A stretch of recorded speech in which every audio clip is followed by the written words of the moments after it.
Britain needs to show the world that we can regain our stability once again. Britain has got yet another Prime Minister. Andy Burnham has entered Downing Street to become Britain's 6th Prime Minister in 7 years. But actually relatively little is known about what he intends to do. We will make this moment a circuit breaker for Britain, bringing forward the biggest changes in the last 40 years. So who is Andy Burnham?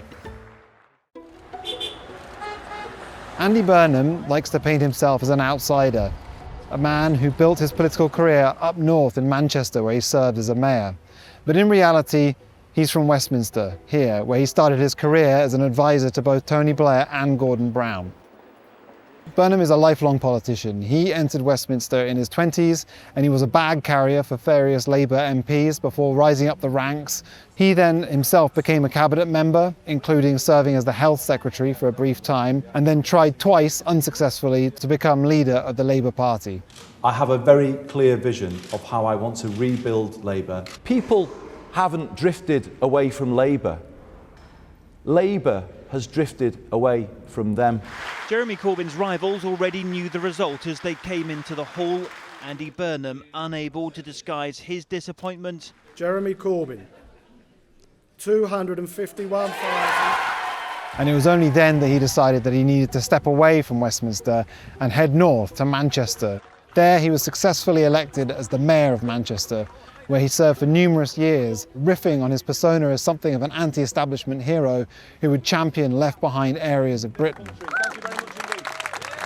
His most famous moment in Manchester was during the pandemic, when the government announced a bunch of funding for furlough schemes up there, which he said was not enough. It is wrong to place some of the poorest parts of England in a punishing lockdown without proper support for the people and businesses affected. That made him popular with voters up there and gave him something of an anti-establishment sheen, which he's taken down now to Downing Street.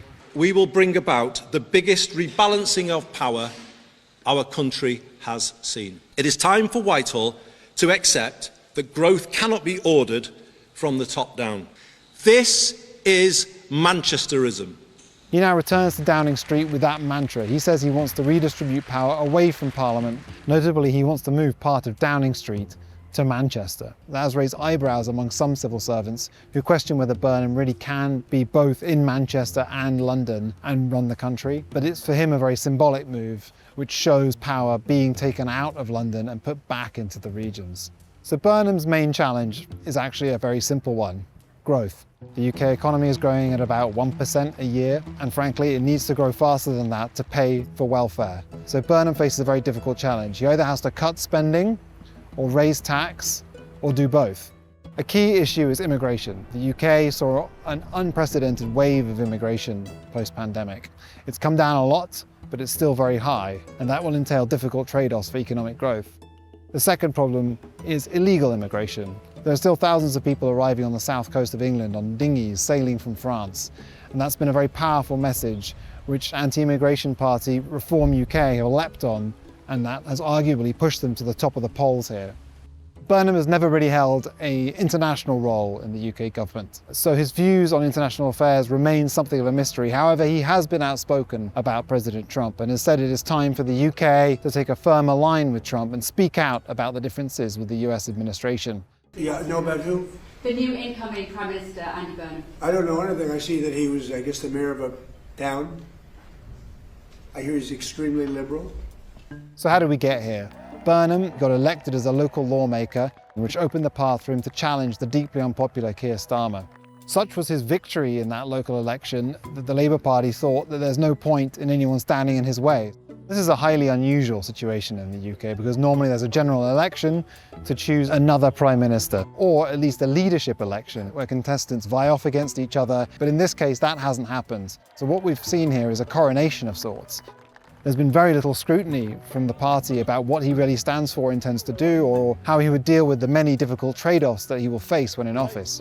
Burnham so far has faced down calls to call an immediate general election. The irony here is that nearly all the political parties in the UK are unpopular with voters. and there's no guaranteed winner. Labour has a big majority in Parliament after it won an election in 2024, and it has no desire to try and put that at risk by holding a vote soon. However, there will be a question as to what policies Burnham can introduce to the UK without an electoral mandate. So that pressure will build, and that does raise the prospect that there could be an election here before 2029.